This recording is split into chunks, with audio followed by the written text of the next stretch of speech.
Doc Marco. Aujourd'hui, je vais vous parler de modélisme ferroviaire.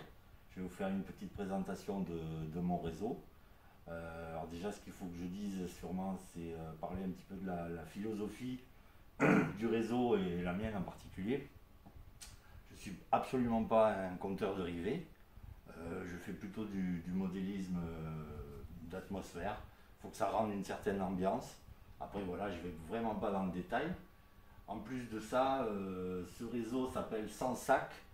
Sans sac, ça peut être aussi dans le sens sans beaucoup d'argent, quoi. Ça coûte pas grand chose vu comment moi je m'y suis pris.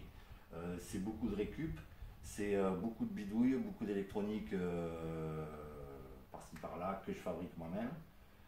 Donc en fait, vraiment au niveau financier, il n'y a pas grand chose. Après, les machines qui roulent, ce sont de vieilles machines qui ont genre 40 ans, que j'ai digitalisées pour la circonstance et qui, ma foi, moi, me conviennent.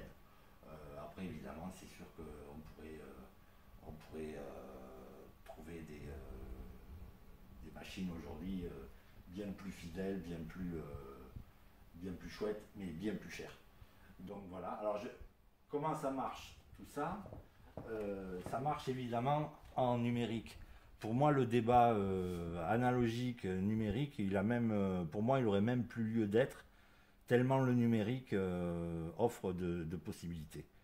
Donc, j'ai choisi de travailler avec un logiciel qui s'appelle CDM Rail, un logiciel qui est gratuit, qui a été pondu par un passionné et qui a la particularité de suivre les trains vraiment en temps réel. C'est-à-dire que là, j'ai vraiment tracé mon réseau au centimètre près de voie.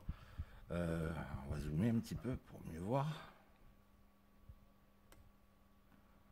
Voilà. Voilà.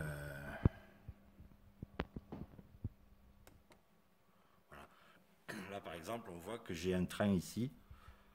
En gare, et effectivement j'ai bien un train en vrai en gare.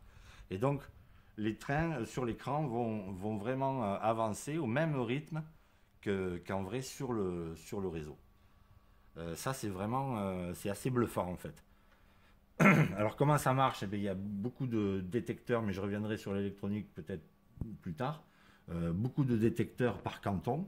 En fait, il faut au moins 2 détecteurs par canton pour que CDM sache où il en est. Donc comment on lance tout ça?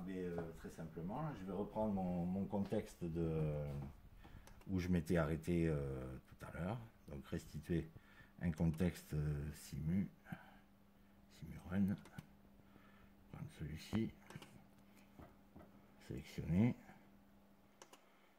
et run. Alors là, ça va mettre quelques secondes d'initialisation. Et ça devrait normalement démarrer. Alors là, je vais avoir 2 trains qui vont interagir l'un avec l'autre. C'est-à-dire qu'il y en a un qui va déclencher le départ de l'autre grâce à des actionneurs. Là aussi, peut-être je ferai des vidéos plus précises là-dessus. Mais bon, déjà, on regarde juste comment ça marche. Donc là, ça s'est initialisé. J'ai un arrêt en gare, je crois, de 20 secondes, je sais plus. Donc ça devrait démarrer d'ici quelques secondes. Voilà, ça démarre. Là, on voit la 231 Nord qui a démarré.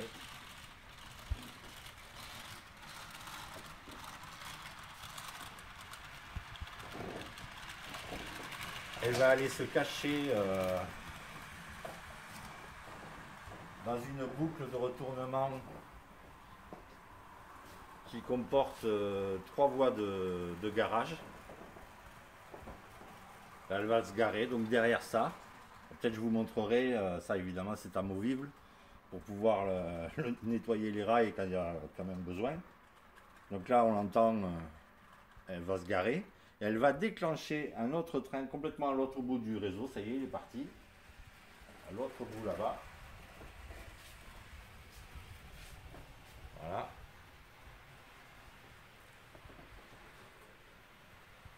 Là, un train de marchandises qui lui ne va pas faire d'arrêt en gare, il va juste freiner. Il va ralentir sa vitesse pour passer sur la gare. Et évidemment, on voit aussi ce train-là sur l'écran. Et il repart. À nouveau, il va aller se cacher sur une autre voie. Et le fait de s'immobiliser sur sa voie de garage va actionner le premier train, la 231, qui va donc ressortir. Alors il y aurait 36 000 scénarios à faire. Bon, là je suis qu'à 2 trains, je pourrais aisément en rajouter 2 de plus sans problème. Mais bon, pour faire simple, pour présenter le principe, 2 trains ça suffit. Donc voilà, là on entend les aiguilles bouger et le train qui va, la 231 qui va ressortir, qu'on avait vu rentrer tout à l'heure.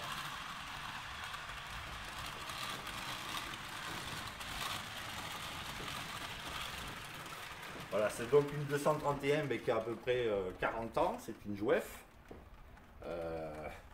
Et voir une Jouef obtenir une vitesse de ralenti pareille, c'est déjà très beau. Alors ça, c'est quand même grâce au numérique, évidemment.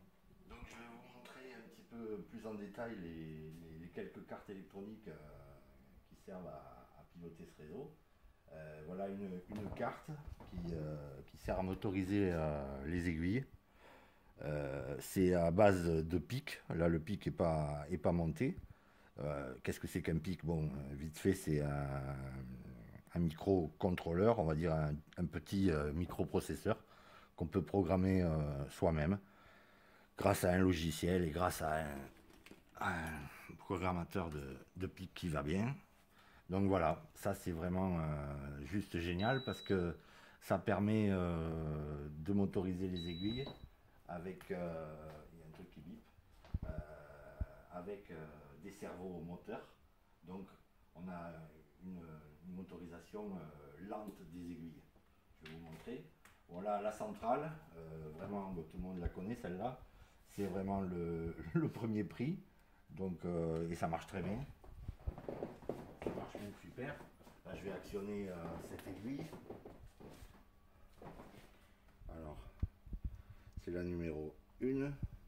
Donc là, je vois sur ma centrale que l'aiguille est droite. Je vais donc la dévier. Voilà. Alors, on entend un petit tic à la fin parce qu'il y a des relais.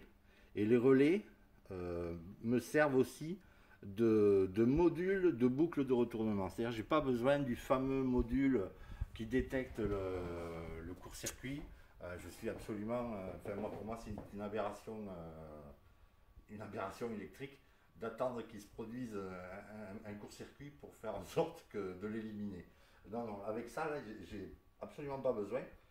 C'est l'aiguillage lui-même qui pilote la polarité dans les boucles de retournement. Alors là, celui-là, il va un petit peu vite. Je peux régler la vitesse du cerveau, donc vraiment avoir un déplacement très lent si j'ai envie.